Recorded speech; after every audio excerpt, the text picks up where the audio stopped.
Hi there, and welcome to the HDFS Career Podcast. My name is Dr. Lori Bullock, and I'm an assistant professor in human development and family studies at MSU. I teach several courses in the department, and one of them is HDFS 270, which introduces students to this major and to the field of family science. Quite often, students who are new to our major are not quite sure of the career options they have with a degree in human development and family studies. Some students know exactly what they want to do, and some students aren't quite sure and can sometimes feel overwhelmed. And there are other students who are in our major but plan to pursue a career in the healthcare field. These would be students who know that they want to be nurses or doctors or child life specialists, occupational therapists, and so on. The purpose of this podcast is to bring professionals on from many different areas. Each episode, I invite a professional from the community who has a background in HDFS or one that is similar to HDFS. I'm so excited you joined the podcast, and I hope today's episode will be helpful to you as you consider your career options. Okay. Hello, HDFS students and colleagues. We have a great guest on today's episode, and I'm really excited for you to meet her. Her name is Kellye Wood, and she is an assistant professor here in HDFS, and her work focuses on early childhood development and education. Kellye is a skilled early childhood educator and leader. Prior to being an assistant professor here in HDFS, she was the early childhood director at a large intermediate school district, and she led the early on birth to age 3 program, part of the Great Start Collaborative Building and Great Start Readiness Program preschool initiatives across Oakland County, Michigan. Kellye also led the same program, the Great Start Readiness Program, in an urban public school district and contributed to community initiatives for our children's equitable development outcomes and school readiness. She works well with parents and other partners from civic, business, faith-based, and philanthropic organizations for cross-sector systems building. And that just sounds so important, really important for childhood education.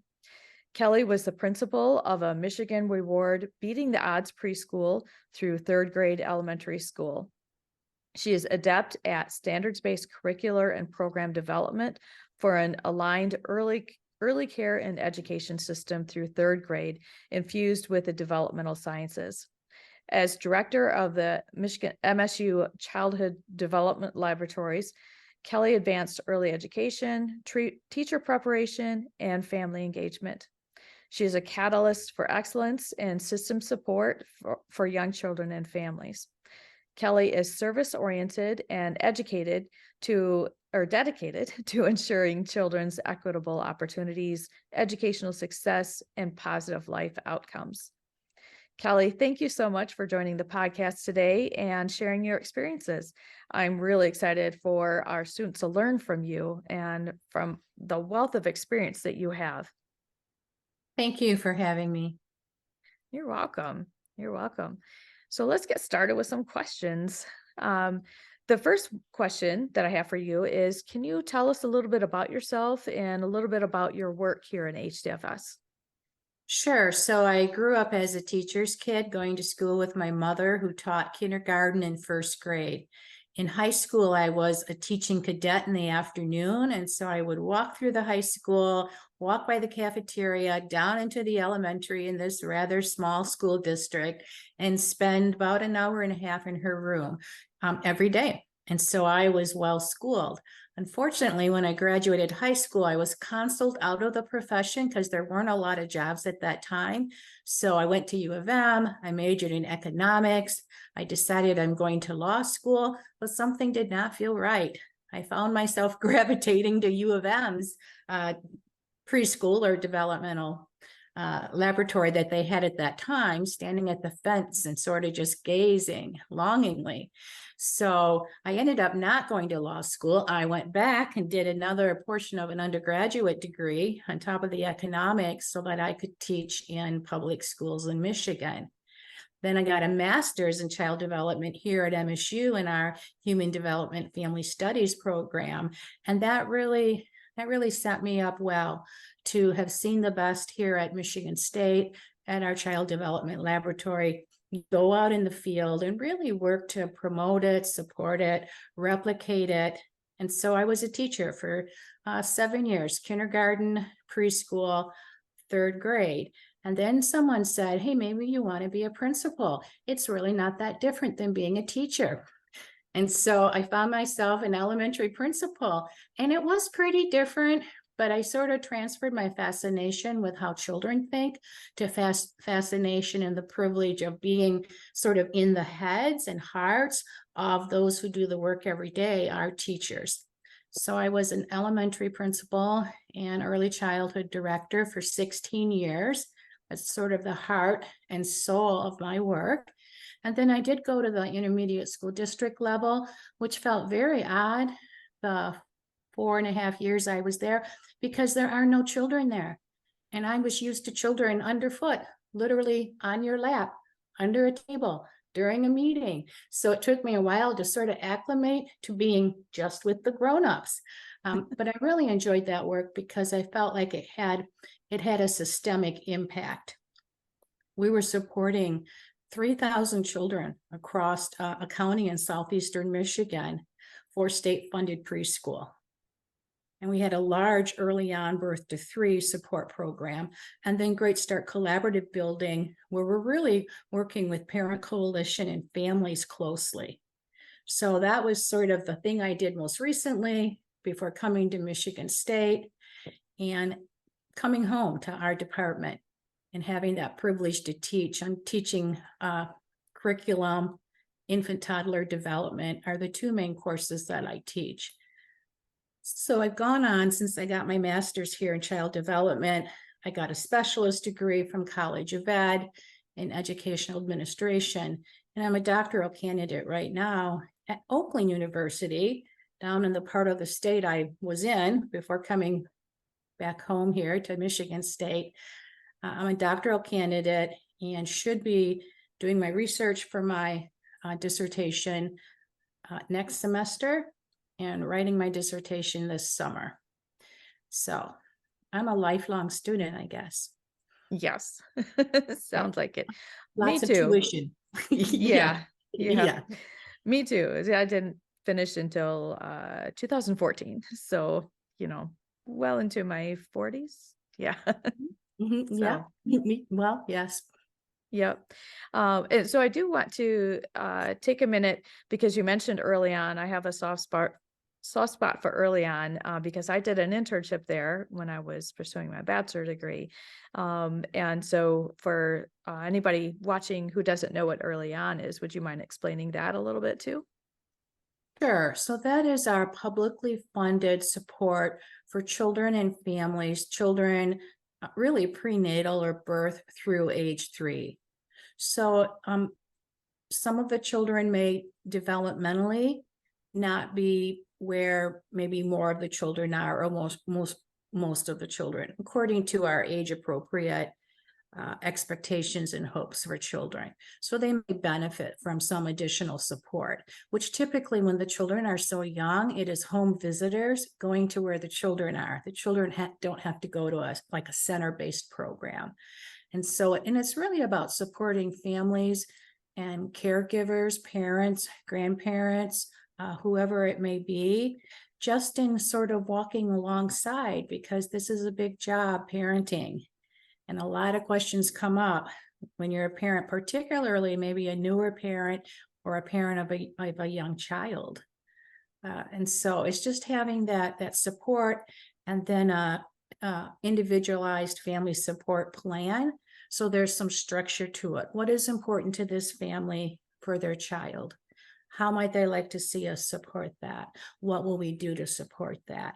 And so it would be children who may be somewhat developmentally, I don't like the term delayed, but that's the term that's often used, or who may qualify for special education support services.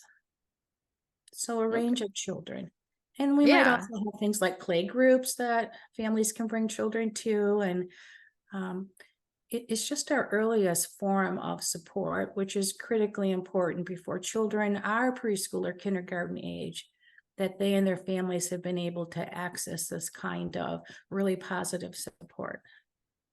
Yeah, I love that. And I love that it also supports the parents, because they may not be prepared to know how to support their child, if they have found some issues with their development. And so having somebody come alongside them and give them some ways of helping their child with their development, I think is so important.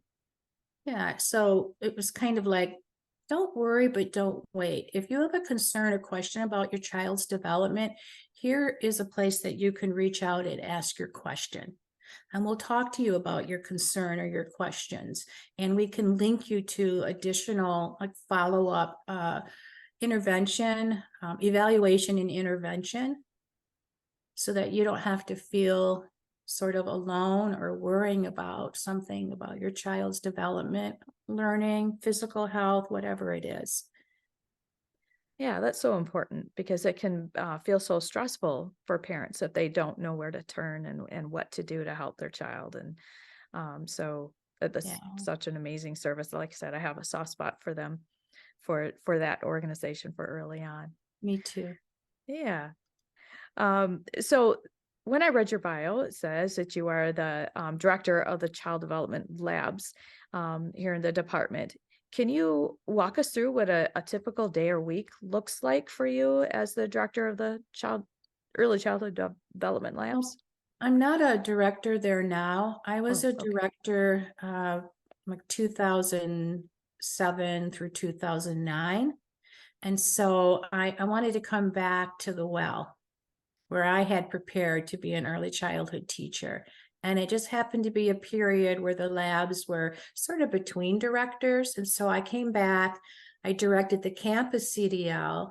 Lori Lynn Scott, my close colleague, was directing the Hazlitt, and we were co-directors.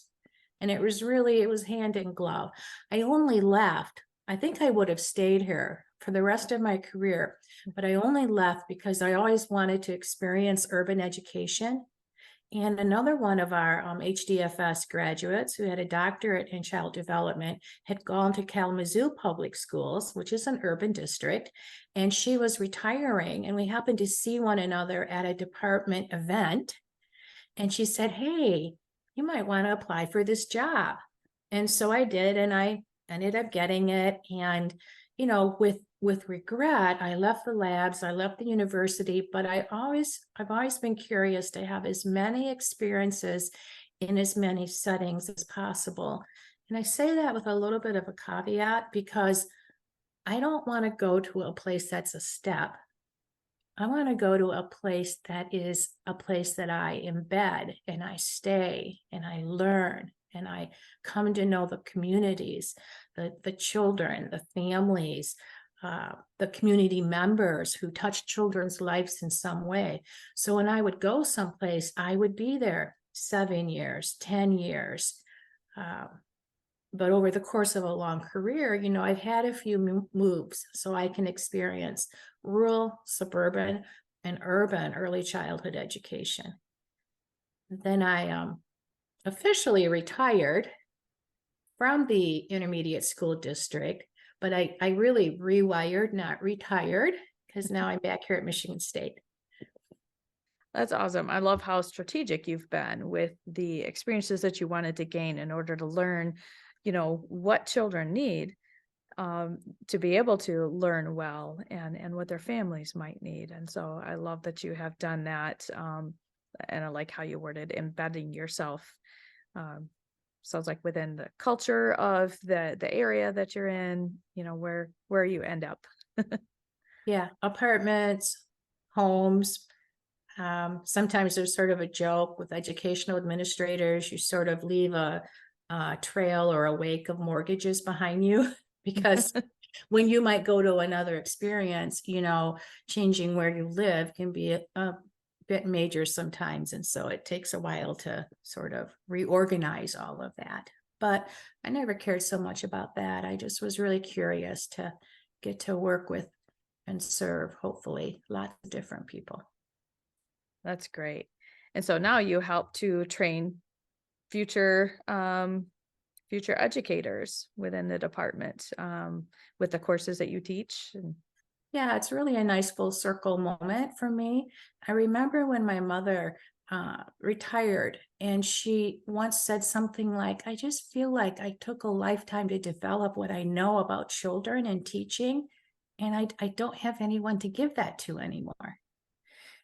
And so I remembered that, and I really didn't want to just completely retire. So I work half time right now. I'm finishing that doctorate, which is really very much just for me.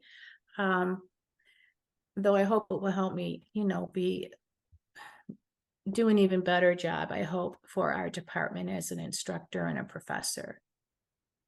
yeah, absolutely. But it does sound like she passed on quite a bit to you. Well, thank you for saying that. I think she did. Yeah, yeah, definitely sounds like it.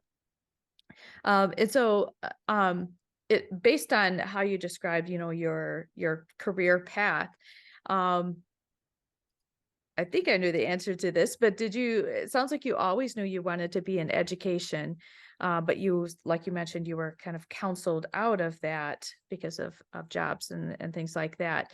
Were there other defining experiences? I mean, it sounds like it was kind of almost in your blood to do this, but were there any other experiences that kind of led you along the way too? Well, I think when I had that moment of realizing I don't care if there aren't any jobs right now. I have to do this work. And so what that taught me, and it cost me more time, it cost me more, well, dollars, but it was a good lesson that you must do what you're called to do, what you love to do, and the rest will work itself out. And so it really has. Then I went That's back great. and got that teaching certification, and did not become a lawyer. And that is okay. I'm glad I didn't, because more so my calling was to do what I'm doing. Yeah, sounds like it just always felt like the best fit for you, and It so did. you just decided I'm going to follow my heart, and Yeah, regardless of what that high school counselor said. basically, it felt like home. And Yeah. when I'm in the lab school, I'm trying to go every Tuesday and just spend a few hours. And I'm sure it's more because I need to be where children and teachers are, maybe more than they need me to be there. But I just kind of volunteer and I go where they, might want another adult to be during that part of the day. And and I also can see some of my students when they're at lab, which is really wonderful. It's a big, big advantage of going to lab. I feel at home in school buildings and at lab. So that's why, I'm still building that into my schedule. Yeah. Well, that's Yeah, great. That's yeah. awesome. So my next question, what advice do you have for students who might be interested in pursuing a similar career in early childhood development and or education? What advice do you have for them? Well, I think it's important to have opportunities to volunteer or do internships or part-time practicums, whatever you call it, early. So try to do that when you're a sophomore, for example, or if you are pretty sure you might want to end up working in this field, maybe volunteer somewhere or get a job if you need paid employment, like most of us do, at least part-time, right? Get a job where you're having opportunity to work with and serve young children and families. And you need the knowledge, but you really need to be able to apply it almost as you're learning it, I feel, to make it really yours. So I would just encourage everyone, get out there, get in the field and see the magic. That's awesome. Thank you. Yeah. And if they decide like they liked early childhood development and education, but would like to also be able to make a difference with communities and reaching out, like whether networking or connecting with different organizations, what is the best way to go about starting that process? I'm glad you mentioned that because there are so many roles that one could be in our profession. And I'm talking about the roles I've been in for the most part, right? Which has usually been connected with a school or a school district or like the child development lab or a private or publicly funded early childhood program or center. But one could be a child life specialist at a hospital. One could be a home visitor. One could work in community services, supporting families and children. So I just think it's really helpful to become aware of all the options you might have in our field. And I think one way of doing that is these podcasts. Okay, good. Good. Yeah. Awesome. And then I would join the Michigan Association for the Education of Young Children, which is a mouthful, right? MAEYC. It's the state affiliate of the National Association for the Education of Young Children.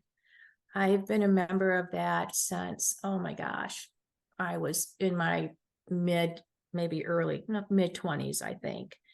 And there's a statewide conference, at least one every year, and then some other professional learning events during the year. And then our state affiliate has locally based affiliates, like right here in the Lansing area. And it is a superb opportunity to learn more about our field and connect with people in our field who, when you are looking for that first job, may be able to say, hey, you might want to check this out. Or they might serve as a reference for you or something like that. So I would look to network through MAEYC right in the part of the state where you spend most of your time. That's great to know, and great to know that they're a statewide organization and they have, local affiliates, I think you said, so local parts of that also. So that's important to know. And about that statewide conference, since it's in Michigan, I don't know if they have student rates or not, but it's still a great opportunity for a student to go there if it's a reasonable price, to go to these conferences, to network and find out what's being done in the state. Well, they do have student prices for the conferences that they have. They'll have an infant toddler conference. They'll have a child care provider, professional learning opportunity or opportunities. They'll have the big conferences, infant, toddlers, preschool age, really through age 8, as our field is prenatal through birth through age 8. Just many opportunities, and they have student rates, to join MAEYC. And then you get a magazine. You can choose from 2 magazines. So you can choose from young children, or you can choose teaching young children. So they have a little bit different focus. Teaching young children is chock full of practical things to do in the classroom. Young children is as well, but they're also really tying it more explicitly to research from our field. Okay. Wow. Those sound like really great resources for any students, because for some of my students that are not in the childhood development area, but many of them want to work with younger kids. And so this sounds like a great resource to be able to, kind of tap into, both at the conference and, like you said, becoming a member and being able to access one of those magazines. That sounds like a great resource that they can use as It they're is. developing themselves. It can come in kind of handy when you might need to write a paper or do a project. You already have this resource in your hands or available online. You can also present at the conferences, and this is really part of the early childhood ethic of supporting one another and welcoming and supporting people new to our field. So over the years, many of us have presented at the conference on a topic of interest with our college students from our classes. And I know that happens through the lab quite a bit with head teachers there and the director, Lori Linscott there, and assistant director. We're really looking for those opportunities to partner with students, which is a really great experience for them and something that they can talk about then when maybe they are interviewing for a job. That is really exciting and a Yeah, really great opportunity. It would look it on a resume for grad school application, but also for yeah. job applications, though.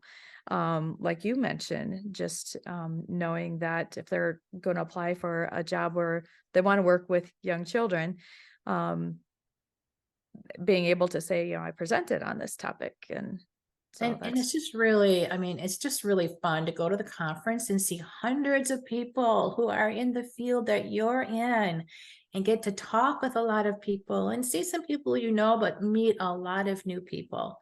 And it's invigorating, it's energizing because there's a whole roster of workshops and seminars, and you can choose the ones you want. And some are an hour and a half, some might be 2.5 hours, some might be half the day. You can even go to ones that are a full day. So you're really going deep with something you're passionate about. It's just very open for you to select your experience. yeah, that's a great opportunity. It's one Yeah. of the things I love about conferences too. Yeah. And then, with the people that you meet, I'm sure that you'd learn a lot of unique ways that people have used their education to work with children in many different ways. Oh, yeah, you get a really good sense of all the different ways that you might decide to serve in this field, where you might work, the roles you might be in.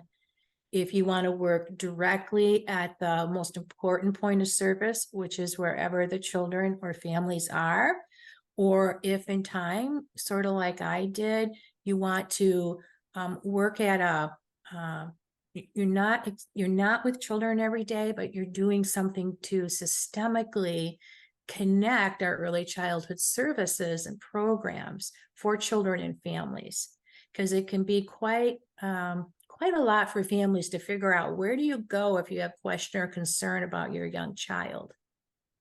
When That is children are so, younger than 5, it's hard to know. yeah. And that is so important, having that systems perspective of knowing where do the connections need to be if they're not there. And if they are there, how can we make them more known, to where it needs to be known with the parents and the Yeah. teachers. And yeah. Yeah, we'd like a more seamless system for families.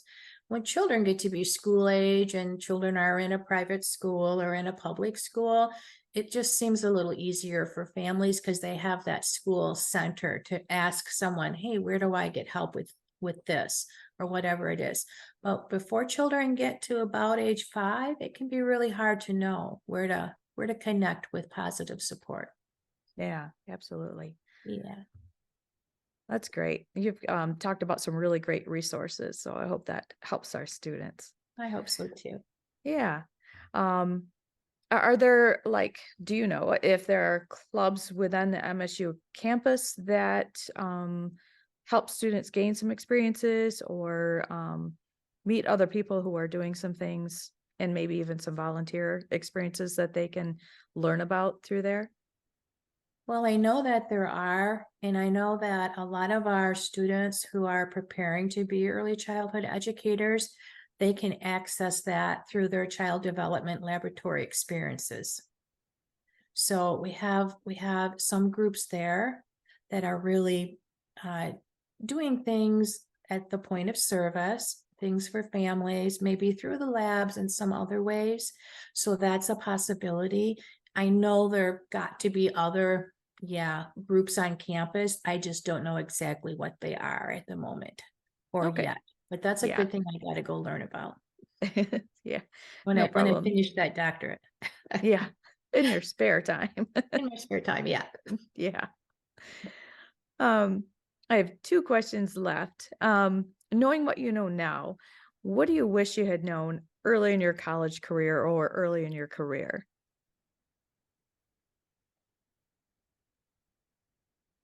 I guess I wish I would have known, well, do what you love, what you're passionate about, what your calling might be. And when I look back at myself as a novice many, many years ago now, it took me a while to learn to listen more than I talk. Because when you really just are fully present in the moment with a child or a parent, and you're not thinking about the next thing you're going to do or say, you're just really focusing on what they are sharing with you or expressing to you, that's where that human connection develops. And if we don't have that, we've missed an opportunity. So what I learned over the years, I have never met a parent who did not want the best for their child. And if I was going to bring my best self, I need to be a very careful listener. What is on that parent's mind for their child? What are they concerned about? What might they be frustrated about? They want more for their child. They may not be sure how to get it. How can I serve the family who may not be having their basic needs met? The family may be food insecure. There may not be the economic resources for a family that allow them to have comfortable housing that they can depend upon, where there aren't things like, if it's an apartment, not exactly of their choosing, bed bugs or a cricket infestation, which is really upsetting to young children, that sound of a cricket infestation. It's something I learned in a couple different places I was. So how can I connect families to those community services if and when they need them with dignity and respect? But I have to have that relationship, or they may never even let me know they need something. So that's what I wish I would have known when I was younger, novice. That's such an important lesson, and just a point, that just really carefully listening, kind of goes along with meeting them where they are and finding out what are their needs. Listening without judging and just wanting to find out what they need. That's why those informal touch points are tremendously important. Like when parent or grandparent or caregiver drops a child off at programming morning, or picks them up in the afternoon, or you reach out informally or less formally to share something positive with a caregiver about something that their child did that day. That is, I think, it's as important or more important than these formal touch points called parent-teacher conferences, which are, important as well, but we need both kinds of touch points. That makes a lot of sense. I like that too. Just makes you more, less scary and more, and scary is not a good word, just more comfortable for them to be able to, talk with a teacher or an educator, and they might feel more comfortable sharing. Yeah, and I think that can go both ways, because I'm remembering particularly when I was newer in my career, I was kind of nervous to interact with parents. And I felt more comfortable with children, and I wasn't quite sure, and I wanted the parents to trust me. I was anxious. But when I gave myself that gift of just interacting, something focused on their child, informally positive, it helped me feel less anxious or scared, just like I hope it helped them if they weren't really sure yet if they should trust school people. Because for many families, we may be the very first person outside of their family or friendship group that they are entrusting their most beloved family member to. I never forget that. That's great too. Really important to understand that. And that's just showing that respect for them too, understanding that that might be how they're feeling, that they need to. Out of, like, I think fear, sometimes a parent might be really upset about something or feeling emotional. That's okay. They should. They're parents. These are their children. But if I could stay in the moment listen more than talk, underneath any upset or anger was always fear. Fear that somehow their child wasn't getting something their child needed, or someone wasn't liking or loving their child in the way that they would want for their little one. So that's another benefit of listening. You get to what's underneath. What is really going on? Yeah, that's great. Yeah. Really, really great advice for our students. So in my last question then is it okay if students contact you if they have questions about starting a career in early childhood, or, some of the experiences you had, and or the organizations that, that you mentioned? Is it okay if they contact you? Sure, absolutely. They can contact me right at my woodkel@msu.edu email address. They can call the department, but I'm not right there on premises, so that'd be a step removed. I think email would probably work best. Or, of course, if you're in one of my classes, let's just meet for coffee. I tried to do office hours in a recent semester where I put it at different coffee places like Big B's or Starbucks or whatever. I wasn't advertising for them, but I just thought maybe, sort of like office hours that rove around the community a little bit. And yeah, so I always keep trying to find ways to connect. That's a great idea. That's awesome. I won't say a lot of people came, but it is kind of a new idea. And right now I'm doing office hours, at human ecology in my office there. So office hours, the time might work for some people, or they might need to say, hey, I can't come Tuesday mornings from 9:30 to 10:30. Could we meet at such and such a place and time? And then I try to do that because it's really fun to get to talk to other people. It is. It is. That's great. Yeah, Thank you. Thank you. thank And you. I'll make sure I put your email address in the episode description too, so they have it that way. And I know you mentioned what it is too. So Yeah, that's thank awesome. you so much for having me. I really enjoyed getting to know you and getting to share with our students. Thank you. Thank you for coming on today and sharing your experiences. You have such deep experiences and connections with the field, and in a variety of roles. And so it's even though you've known that education and, working with children was at your heart, your path, kind of varied along the way to gain those experiences that you wanted. And so I am really happy that students got to hear how strategic you were in that. And so I appreciate that. Thank you. Thanks again for having me. Thank you for joining today's episode of the HDFS Career Podcast. I hope you enjoyed meeting Kellye Wood and learning about her experiences in childhood education. As we talked about towards the end of the interview, if you would like to contact her, her email address is in the episode description. If you have any questions for her about her career, about any of the organizations that she mentioned in the episode. I hope you join me again soon as I interview more professionals and give you an idea of the opportunities you have available to you as you complete your degree in HDFS. I hope you enjoy the rest of your day.